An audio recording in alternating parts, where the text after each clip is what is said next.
ইসরায়েলের সেনাবাহিনী বা আইডিএফ হল ইসরায়েলের জাতীয় সামরিক বাহিনী।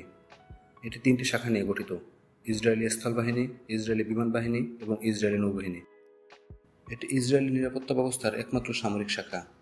আইডিএফের নেতৃত্ব দেন chief of the general staff, যিনি ইসরায়েলের প্রতিরক্ষা মন্ত্রীর অধীনস্থ হয়ে থাকেন।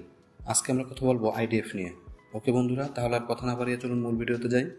Just hit the subscribe button and let's গো।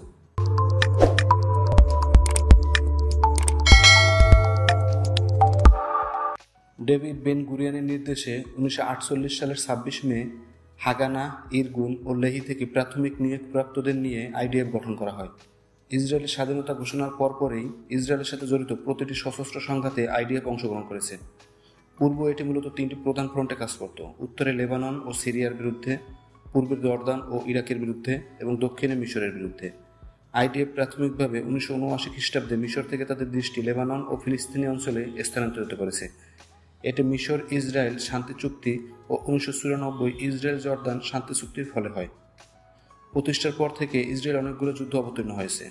তার মধ্যে প্রথম আরব ইসরায়েল যুদ্ধ, সুয়েজ খাল সংকট, ইয়াম কাপুর যুদ্ধ, লেবানন যুদ্ধ, প্রথম ইন্তিফা, দ্বিতীয় ইন্তিফা, দ্বিতীয় লেবানন যুদ্ধ ইত্যাদি। এই প্রতিটি যুদ্ধে আইডিএফ সরাসরি অংশগ্রহণ করেছে। ইসরায়েল প্রত্যেক নাগরিককে সামরিক প্রশিক্ষণ গ্রহণ করতে হয়। এরপর কমপক্ষে 24 থেকে 34 মাস আইডিএফের হয়ে কাজ করতে হয়। তাদের সামরিক বাহিনীতে যোগদানের বয়স 17 বছর। ইসরায়েলের সামরিক বাজেট $24.3 বিলিয়ন মার্কিন ডলার, যা কিনা পৃথিবীতে 15তম। গ্লোবাল ফায়ার পাওয়ারের ইন্ডেক্সে সামরিক শক্তির র্যাঙ্কিংয়ে ইসরায়েলের অবস্থান 17তম। ইসরায়েলের সামরিক বাহিনীর কাছে এমন কিছু অস্ত্র আছে যেগুলো পৃথিবীর আর কোনো দেশেরই নেই। তার মধ্যে অন্যতম আয়রন ডোম। ইসরায়েল প্রধান অস্ত্র সরবরাহকারী আমেরিকা, জার্মান এবং ইংল্যান্ড। ধারণা করা হয় ইসরায়েলের কাছে 300টির মতো পারমাণবিক বোমা রয়েছে, যদিও পারমাণবিক অস্ত্রের ব্যাপারে তেল আবিব কখনো মুখ খোলেনি। ওকে বন্ধুরা, এই ছিল মিলিটারি অ্যান্ড ইন্টেলিজেন্স চ্যানেলের আজকের পরিবেশনা। যদি ভিডিওটি ভালো লাগে তাহলে আমাদের চ্যানেলটি সাবস্ক্রাইব করে পাশে থাকুন। সেই সাথে পরবর্তী ভিডিও দেখার আমন্ত্রণ জানিয়ে বিদায় নিচ্ছি। আল্লাহ হাফেজ।